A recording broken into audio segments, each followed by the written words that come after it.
Heyo everybody, Haku here with my live reaction for Tower of God Chapter 600, a massive milestone, Season 3, Episode 183. I'm extremely excited to read. Tower of God's been incredible lately, but before I do, don't worry, I know that the filter isn't up over the little chapter in the corner, and that's because I'm going to talk about some stuff beforehand. First off, talk about the Screentime video, since I'm doing that this week, then talk about the anime announcement, sort of little teaser that we got.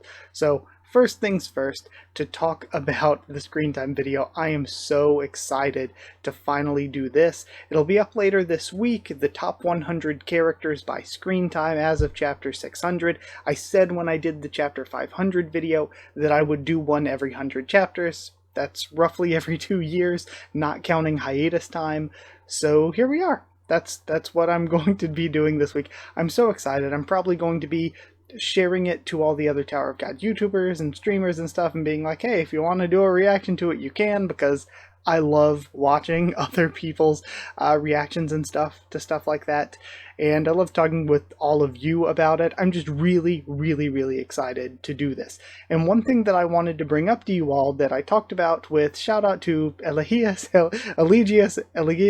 on Discord. I talked to them about this beforehand because somebody had told me that they wanted me to do sort of position changes for the top 100. Like, where was this person in last, like the chapter 500 top 100 compared to the chapter 600 version? And I was like, that's a really good idea. But I was like, I did do the chapter 550 Screentime video because we were on hiatus, and I didn't originally even plan to do that video. So I was like, do I do it by 550 or by 500? Because if I compare it to 500, there's going to be a lot more changes. That's going to make for a more exciting video, I think.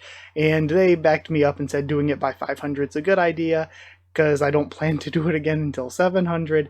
So that's what I'm thinking. I'm thinking I'll do it compared to 500, but I wanted to ask you all, do you think it's better to do it by, like, comparing it 600 to 500 or 600 to 550? I just think the bigger gap makes for the more exciting comparison. So that'll be out probably Wednesday at the soonest, because I also need to do Kubera and ORV and stuff. And of course, I've been taking Screentime notes every week as the new chapters have come out, but I haven't added them up yet because I wanted to be excited when I finally got my final notes as well. I wanted it to be a bit of a surprise to me, so I'll need to add all those up. I'll need to make visuals to put in the video and everything, so I'll need to do all that by Wednesday, so it won't be until Wednesday at the soonest, maybe not even until like Friday. But again, we'll just see how things go. I'll keep you updated throughout the week. I think that's all there is to mention about that. Oh yeah, something else. People always say when am I going to do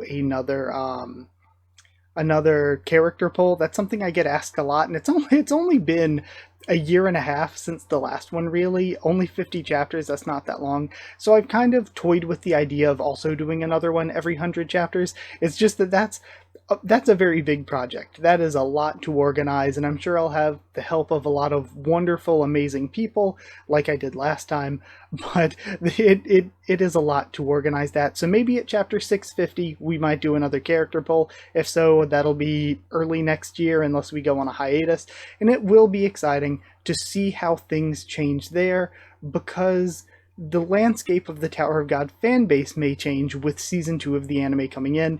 That's the most exciting thing for me, is before, I mean, Milios had just started reacting before season 1 of the anime, but really before season 1 of the anime, I think it was just like me, Naya, Dr. Bonehead. It might have just been us making videos like consistently, and after that all of these other amazing creators or people who have come after season 1, and so many of the amazing people that are watching here that I talk to in the comments and everything are people that started watching because of the anime. So with season 2, especially if it's really good, it just makes me wonder how many more cool people could come into Tower of God.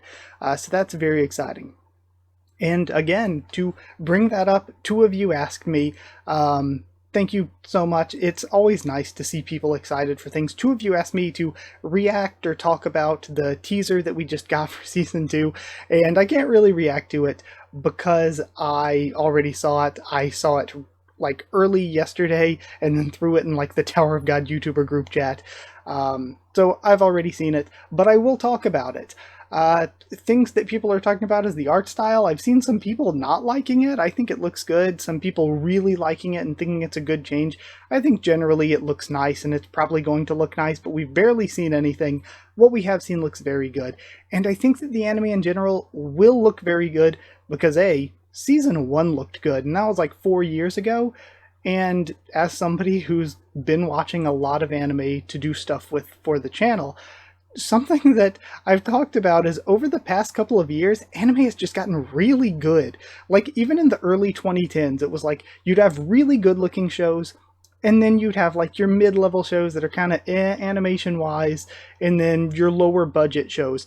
But it seems like even, I just did a big 2022 anime project, even with that was 2 years ago, it seems like even the mid-level anime just look really, really good now. Like, visually, things have just improved across the board an insane amount. So I think that visually, it'll look very, very good. What we need to worry about is what has always been the worry, and that's pacing. If we're going all the way through Workshop Battle, which I believe we are, they've already said that, it really needs to be 2 core, I think. I just can't really justify a way in my mind that you fit all of Return of the Prince and Workshop Battle in 1 core without it being kind of disastrous. The teaser does say Tower of God Return of the Prince, so if they're using Return of the Prince as a tagline, maybe they will do Core 1 as Tower of God Return of the Prince, and then Core 2 as Tower of God Workshop Battle. We've seen that before with like the split core for the most recent Tokyo Revengers, got 2 little different subtitles for each core. Or usually you'll get like a part 1 and part 2. So because of that, I think we might get a part 1 and a part 2. If it's a split core, I honestly think that's the best case scenario. Split core, 2 core season, I think that's probably the best case scenario, and go through Workshop Battle. I think that sounds really good. It makes me so excited.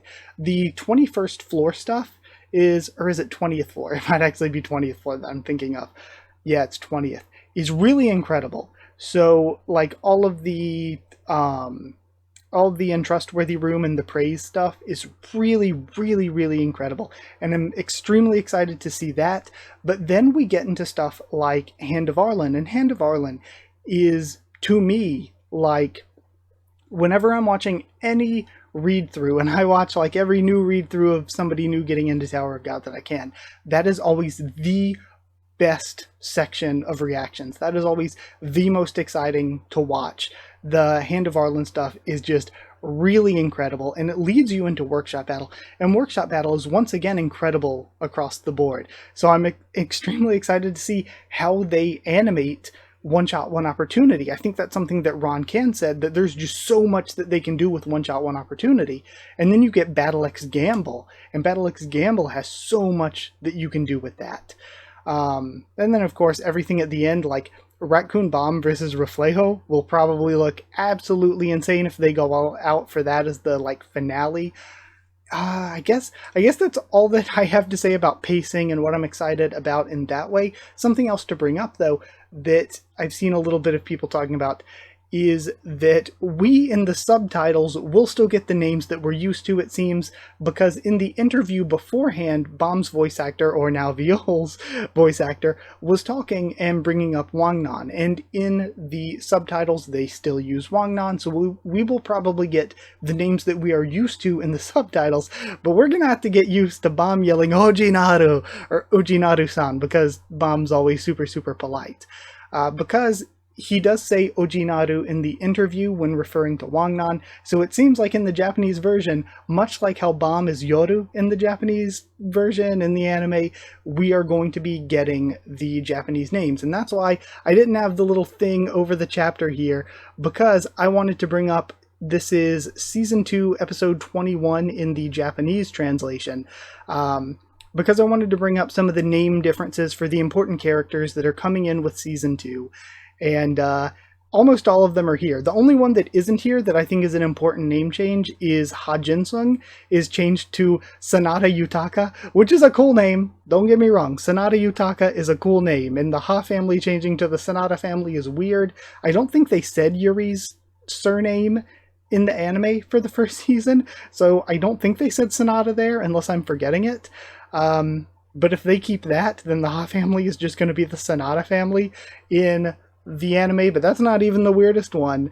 That's the only change that isn't included here. This is the end of the praise, the end of the Untrustworthy Room game, where we have the announcement of the winners, and that's the perfect place to show you all the name changes on screen. We have, what is it? Konkai no Gokakusha wa, and then Jubiole Grace. So we have Juviole Grace, and of course I have said Viol incorrect for the entirety that I've been reading Tower of God, because I started reading way back in high school. And I had no idea or anything, but we have learned since that Siu's been clear that he's named after the color violet, which is how violet would be pronounced anywhere other than English. So he's named after the color violet, so pronounced violet because that's how it'd be pronounced anywhere else. But beyond that, we go down to where they announce his teammates winning. We have Ojinaru, who is Wang Nan's Japanese name. So again, get used to Bomb yelling Ojinaru-san for Wang Nan. After that, you have Mana, which is Miseng's Japanese name. Then Kana, which is Goseng's Japanese name. Then there's Kosuke, which is Horyang's Japanese name. I actually haven't read the Hand of Arlen stuff, so I'm not sure what Ilmar, like Benyamino Ilmar, I'm not sure what they call him there in Japanese, but he's Kosuke here, and the first kanji, the first character here for Kosuke is tiger, so the first time I'm reading, I'm just Torasuke, but I have been told that it should be pronounced Kosuke. It should be read as Kosuke. Then we have Arkrapta. So Arkraptor keeps his name. We have Prince, so Prince keeps his name. And then they don't even give Yian Yiwa her full name here. They just say Ren, because Yian Yiwa is Renrika in Japanese, and they just have Ren here. So that's weird, because they don't change Lopobia Ren's name. In the anime, he was still Lopobia Ren. So they're going to also be calling the Yeon family the Ren family if they keep that. But it just says Ren here in reference to Renrika, which is Yeon Yiwa. And then, what is that? Ijo Hachime des. So, like, those are the pass. So, that would be all of the big name changes. Prince and Arkraptor get to keep their names. Everybody else has a name change, except Viol. Viol keeps his name. And the only other important one that I know of that changes is Yutaka is Jinsung. And I also think it's interesting to note that these name changes seem to be just the Korean names, because Arkraptor or Akraptor, Prince, are not, but the names that are changed are like Miseng, Goseng, Horyang, Jinsung. So it's like the more Korean names are the ones that got localized. But yeah, I guess that's about it. Extremely long intro, but this is all stuff I know people wanted me to talk about, so it's all stuff that I wanted to hit on before getting into the actual chapter. So now to move on into the actual chapter, I'm extremely excited, because if we get to see Mazano and Mirchea some more, that's really cool. I really loved last chapter, but even if we cut away and do other stuff, like, I'm just really interested in all of the characters right now. I'm really interested in what they're doing. I really like all of it. Tower of God has just been really, really, really great. Last chapter was one of those rare ones, because of course me taking screen time notes, there were a couple chapters last year where it's like Bomb and Ren were basically the only characters in the entire chapter. But usually when I'm taking my screen time notes, I'm juggling like a bunch of different characters. But then last chapter, there was just 5 characters. There was just Jinsung, Garnak, Kelhelm, and then the obvious Mazano and Mirchea. But either way, let's go ahead and continue reading with chapter 600. We have a violence warning, but that's meaningless. Hold on, did I remember to... Just making sure I remembered to put everything back the way it should be. The two of them are butting heads more seriously than I expected. We have Garnak looking on. I wonder if we can really win this showdown. In life or death situations, I'm not sure if anyone in the tower could defeat Yurik. Can't wait, or I can't see how this fight will end. Okay, so that's Kelhelm saying, I don't know if anybody could beat Yurik. And of course, because Yurik is an irregular, that should lie outside of what Kelhelm's fate can see. I agree. But they both appear to be after different things, so I doubt they'll fight their hardest right now. Again, Jinsung reiterating. If they were to fight now, that guy might have an advantage with his little magic tricks. Right. And this is something that I kind of forgot that some people brought up last week. It's like, what is the ruler of this floor doing? They're probably, honestly probably pooping their pants. Or like the Guardian or whatever. The Guardian's like, I'm gonna get Enryu'd if I show up to Mirchea and Mazano fighting. So I just gotta let them wreak havoc, do what they're gonna do. Nobody is breaking this up because they're probably all terrified. These are like two of the strongest beings in the entire tower. I've had my eyes on them for a long time. But this is only the second time that I've seen him try in a fight. Unleash, which I think should be Bloom. Again, people have brought up all the translation differences. When a person's strength can't be fathomed, it's impossible to predict what they'll do. Okay, and we have this light emanating out again. Ghost Orchid. And it seems kind of like the little seedling that he had before, sprouting. It erupts out and starts forming up into a plant. An orchid with a face, huh? I'd expect no less from FUG. And Mazano rushes into the spellcaster himself, to Mirchea himself. What a monstrous plant. And it looks like, yeah, he goes for the baseball slide, and Mirchea jumps it.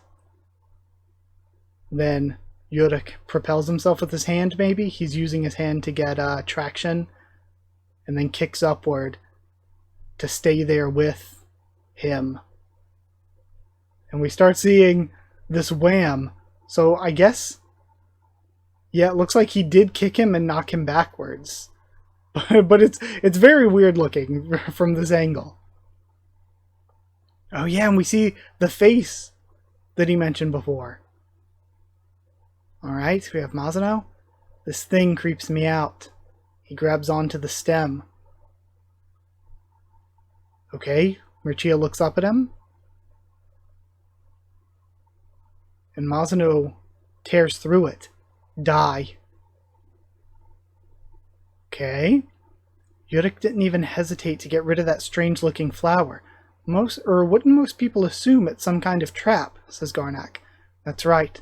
But there must be some reason that guy created a flower like that. I bet it was bait, because he knows how daring and reckless Yurik is. Also, something that I thought about after reading last chapter 2 is I really want to see Mirchea and Bomb just hanging out in like normal scenes. Now that we know what his personality is like, now that we know that he's kind of carefree, kind of out there, it will be funny to see how Mirchea treats Bomb. I have a feeling that destroying that flower was a big mistake. And then, maybe it wasn't. We have comedy face Mirchea. Wait, why does he look so flustered? I saw this coming.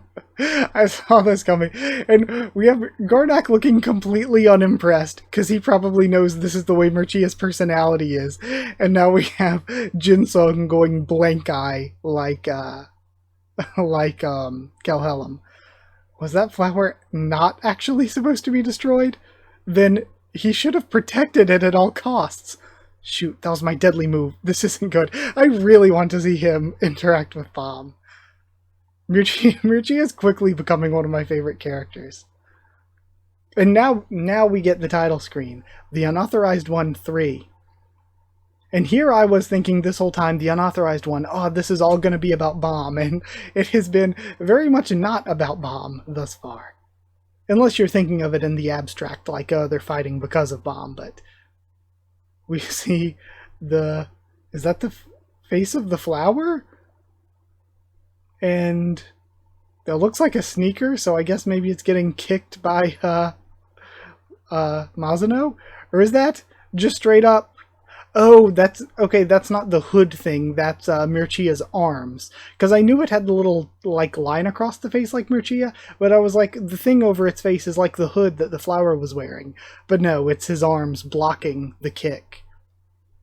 And then Yurik is blitzing with more physical attacks. It looks like he's losing. Are we about to be out of a job? We can just pick a new leader, can't we? It's not the end of the world. Yeah, you losers, it serves you right. Well, Hike Song's now gonna take away the #1 pain in the neck in this tower. And somebody's laughing. I want to know more Well Hike Song members. Like, is this Quant talking shit? Is this Byakurean himself? I want to know, like, who else is here. Because before, when whoever was in there was arguing with Yurik, I was like, that's probably Yujay. That seems like Yurik and Yujay's relationship. But now, this does not seem like Yujay's personality, so it might be somebody else. We don't mind you taking him, but could you tone down the attitude? I love how both Garnak and Jinsung are like, oh well, Mirchea might die. Who cares? Strange. He shouldn't be this easy to beat. He wasn't this weak when I fought him briefly before. Is he not fighting his hardest because I'm not his main target? Is this guy holding back against me? Against Yurik Mazano? And he kicks him away. Hey, this won't do. If you're not going to fight me seriously, then I refuse to give you even one more second of my time. There's actually somebody else here that I need to fight, so I'd rather not waste my energy. Sorry. So I wonder then, is the other person Gustang? Is he trying to stop Gustang from doing this crazy war shenanigan stuff? Is this why he's here? Is that who he's planning to fight? If you keep boring me like this, I'll have to push you aside and it won't be pretty. Shinzu reinforcement. Left arm alone. So I wonder if that means he's going 100% in the left arm. Okay, never mind, 30%.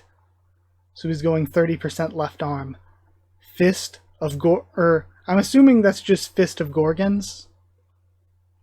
And then, you think I'm not trying my hardest? I'm offended. Of course neither of us wants to use up too much of our energy here. But I'm dead serious right now. I want nothing more than to wipe that smug look off your face. And he creates a flower behind him and make my way over to the arena. And it's a slashing attack.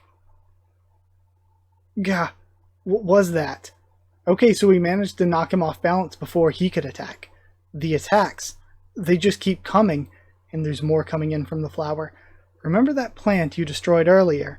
You probably thought the spell disappeared completely. So this is the thistle, right? But that spell doesn't disappear when it's broken.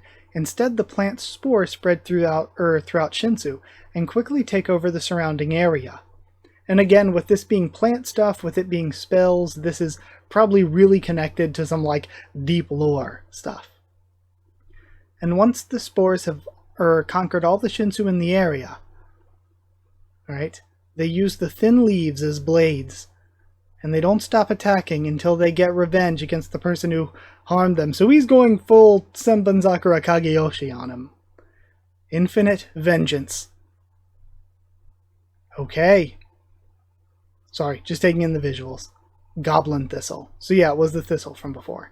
Once this Goblin Thistle targets someone for revenge, it never lets them go. And Yurik's trying to defend still. Even if the spell is broken, the spores continue to fill the area with the dark charge in it. It's impossible to completely eliminate all the spores until they kill you and get their revenge.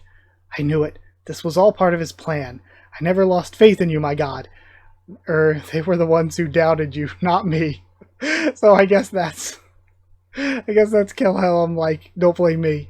Does this mean you let that orchid be destroyed on purpose before? No. The ghost orchid really was my deadly move, but he destroyed it so effortlessly, it caught me off guard. So you really are a fool after all. Anyway, I have other things to do as well. I just want to hurry up and put an end to this pointless fight. Cry out, my dear Thistle. Let everyone on this floor be terrified. Thistle's dirge. And then he's going for some sort of finale by your funeral song. And then it starts to it's cutting through Yurik and slicing him up. Alright, and this isn't even the deadly move. Like, this isn't even the deadly move, let alone the transcendental skill. That stings, says Yurik. It's been a long time since I felt anything like this. I had almost forgotten the sensation of pain. And he brings up flames from his left fist. I'm so grateful for this. And he punches. This is crazy. So were these all tendrils of Shinsu then? Fist of Gorgons, of course, like Medusa. So it's like his punch creates these snaking waves of Shinsu. Alright. So that's what his Fist of Gorgons does. And it's slicing through everything. And we're seeing, oh, is this the actual Medusa head that the Shinsu tendrils are coming from? It is very interesting seeing what a Mizuno Shinsu skill looks like. And then we see Garnak getting knocked back. Alright. Just more just insane Shinsu everywhere coming from where he punched. So he punches down to summon it. Man, since spells derive from the incomplete side of this world, there's always a formula to break them, of course. The incomplete side is, again, dropping some deep lore. But I don't bother giving myself a headache by trying to figure that out. This isn't good. I'll simply destroy the spell. Again, this is something, again, a regular type beat. It's like what Bomb does, essentially, just destroying it before it even has time to spread. Because that's how goddamn strong I am. And he holds his arms out. And that's where we end. Again, another full just fight chapter between Mirchea and Mizuno. But it being a fight chapter, which means, less dialogue, which means I get to expedite through it more, kind of balances out the long-ass intro I had there in the beginning. So, yeah.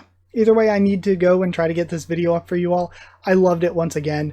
Mizuno's really great, and it's so cool getting to see more of Mizuno, but also him, the little seeds here about the incomplete side of this world, dropping little hints of deeper lore of the tower is crazy. I don't think there's too much we can glean from it yet.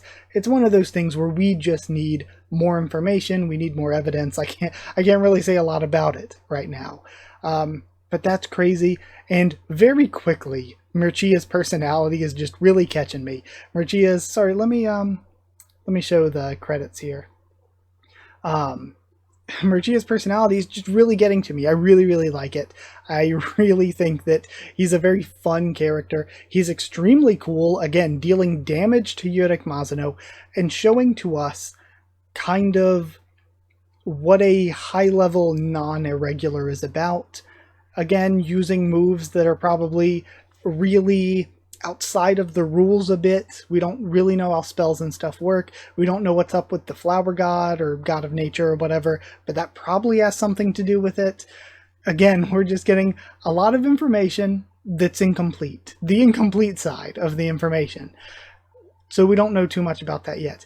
But it's very, very cool. And again, we saw the little slap fight, a little like teeny bit of Traumeré and of Gastang.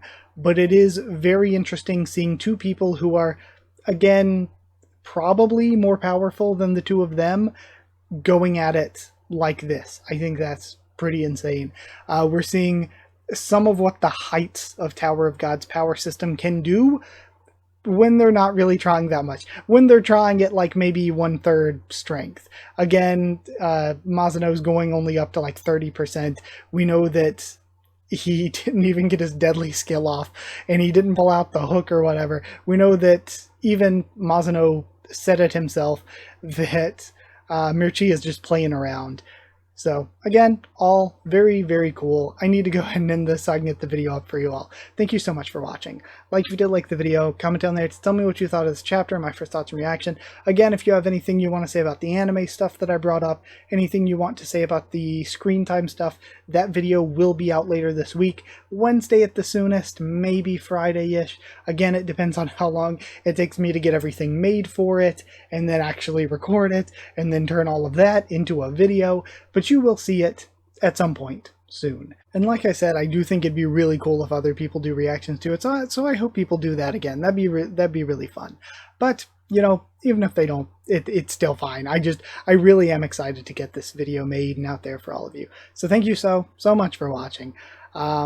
And yeah, like I said, like, comment, subscribe for more Tower of God, much more on the channel. Follow on Twitter if you want. If you want a link to the Discord server, it is free and open for anyone. Just ask and I can give you a link. If you want to help support the channel, you can drop a super thanks down below if you want to, or if you want One Piece videos a bit early, if you want a shout out at the end of every single video, then you can join down below to become a channel member. You can go to patreon.com/Haku of the Tubes, or a link will be in the description to become a patron. Thank you so much to people who are patrons and channel members. Thank you so much to Chosen Regular, Evan Holly, Magical Girls, Efranono, Smeller Dog, and Abyss Knight, Cherryton Student, David Langstaff, Slayer Candidates, SG and Stan Cedar, and Pure Element Patiardi Owl. Thank you all so much for your support. Thank you all so much for watching, and I'll see you all next time.